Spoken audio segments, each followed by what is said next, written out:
Will Robinson here from Robinson's Auto Tools and Time.com. Welcome back to the shop. Today we have this 2005 Chevy Trailblazer. We just got done doing the upper control arm, ball joint, axle. Everything's torqued, finished. I got to still torque the wheel once I let it down. However, we're going to repeat the same process on the other side. And why, you might ask? If you see the upper bushings as well. All right, guys, we're going to start by breaking these loose, 21 millimeter. Back it up with a second wrench here to give me some extra leverage. I soak these down with some penetrant oil before starting the video. I think this side gives you enough clearance for the bolts. Sometimes you got to take the sheet metal and just grab it and bend it out a little bit on each side. On the driver's side to do at least.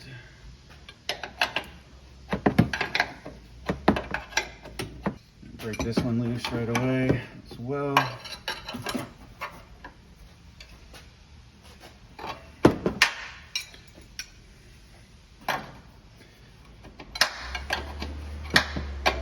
Next, we're going to take and remove the pinch bolt. It's a 15 millimeter. I'll be using the Astro 1828 with the Astro 15 millimeter swivel.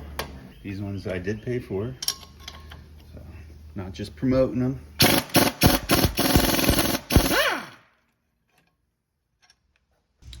Just so you know, there's a method behind my madness. The reason I did that was just in case it was stuck in the bushings. I didn't have the control arm flopping up and down, but they seem to break loose. So now we're going to take and separate the ball joint from the control arm. We're going to spread this open a little bit. There we go. But you're going to see me take and remove these two 10 millimeters. It gives me a little bit of room to move stuff around. Makes really easy, quick work of it. The low profile impact is really nice.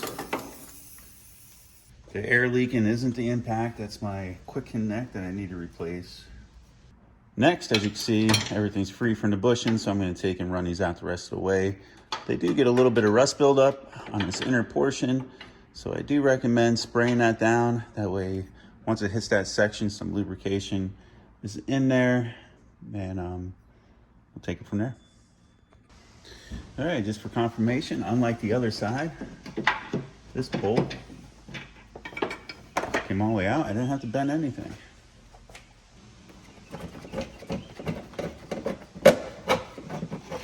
Oh, same thing here.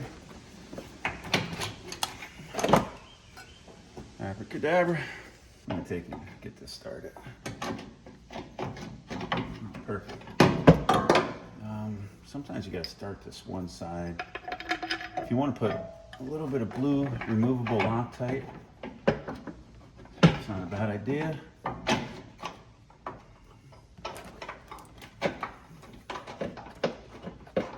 this started.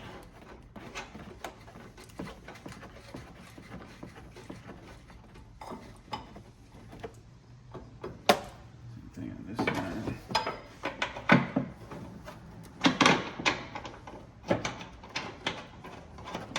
Sometimes if I get one that's a little stubborn, just come in here and run it in a pair of pliers till I get it with a wrench. You definitely don't want to do this on the threads, but since there's a shoulder, not a problem. No biggie. I'm just going to run these down until they're touching, and I can still move it. All right, I got them ran down, just touching. This one, I'm going to take and just snug it up in the air like that, so it's out of my way. We also have a clip that we're gonna have to put in here. Before I get too far ahead of myself and I forget, remove this out of the other control arm, the old one. I'm gonna pop it in there like so. That way when we go to put it back together, we're good to go. I'd say this one hit the end of its life cycle. What would you say? If you come up here, you'll see we have a snap ring, right? And we're gonna have to get that snap ring out of the groove.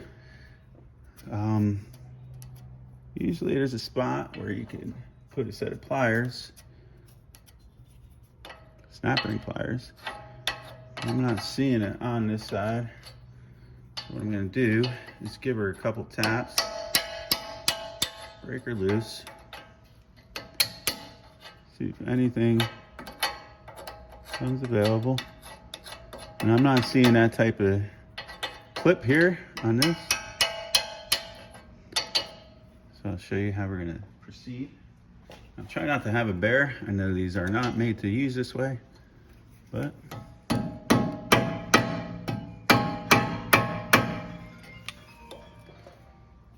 get that phone. All right, now we're just gonna pop it the rest of the way out. Woo! For the video demonstration, here we have 7897. This is the ball joint press that I'll be using. Can't go the opposing direction because it'll hit. I'm kind of forced to go in this direction. Sometimes I use this adapter on these. It tends to keep it straighter, I think. So we'll see.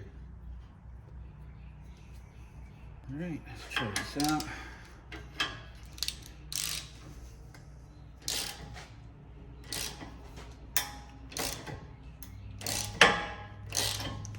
Goes.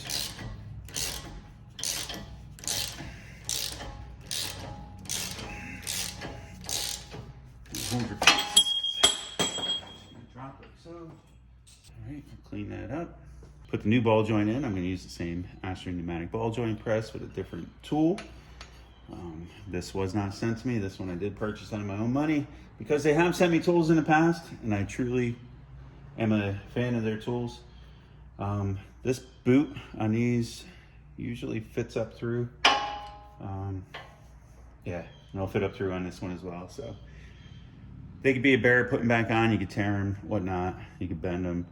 So if it fits through, there's no sense in removing it on this application. Some of them you will have to remove, but on this particular one you will not. I'm going to be using this adapter, I believe. Somewhere. This adapter is going to go on the bottom. That's right. I'm working upside down on this vehicle because of the restraints. We're going to use this adapter up top.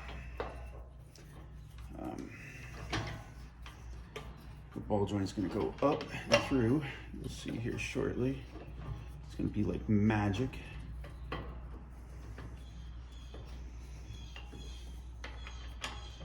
Alright, there we go. Everything started, and then I'll center it.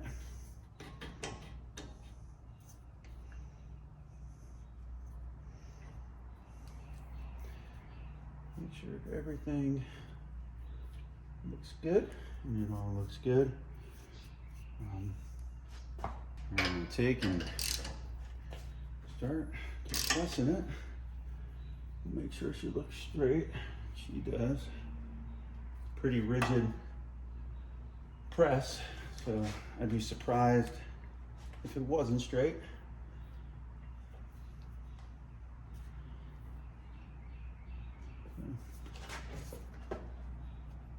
Usually just let it turn until this hits the back and just center home.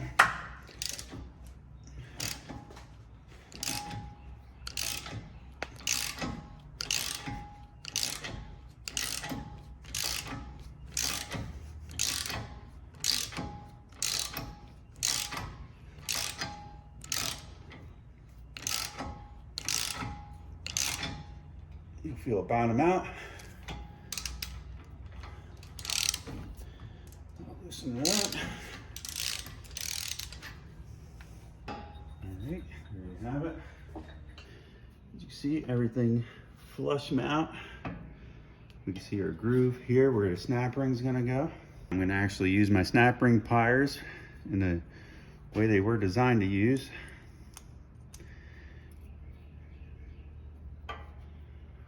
Pop it over here like so. And voila. Sometimes I'll take and turn it, make sure they're good. We're good. We'll take our grease fitting. We'll screw that in.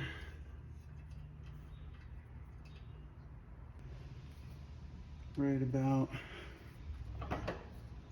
there. That way it points in a direction that I could grease it.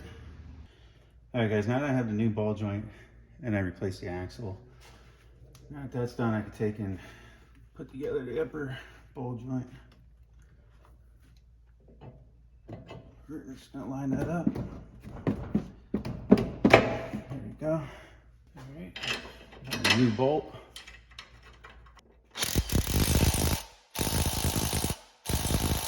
All right, 15 millimeter. All right, she's all torqued down the spec. I have this little bracket back here. I have two 10 millimeter bolts.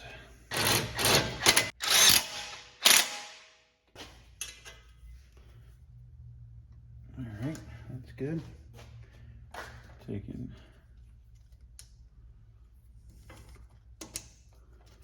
put our retaining clips back in place. Make sure everything is held in fast. This is very important.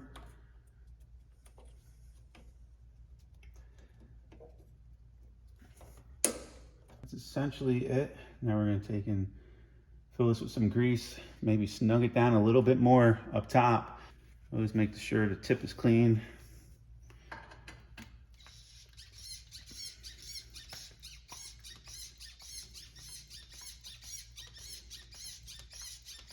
Once I see the boot expanding pretty well, I don't want to blow it apart, so clean that off. Not super tight. All right. That way when I let it down, it'll go into its ride height, and then we'll torque them down nice and tight. I got some grease in this general area around the brakes. When I was doing the axle. Wasn't the cleanest job. All right, now that the vehicle's down on the ground, we're at ride height. So you can bounce it a little bit. Come in here with your wrench. I got mine tight already.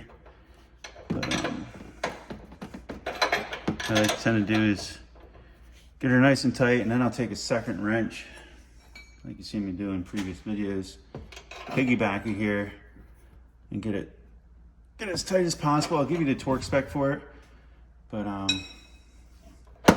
this is how I go about doing it. On this side, I'll do the same thing. If it helps to turn the wheel a certain direction, go ahead and do that. I'll get it backed up and tighten as tight as I can get it. That locks the ride height in for you. I always check the torque on my lug nuts. Mark. Something on the other side.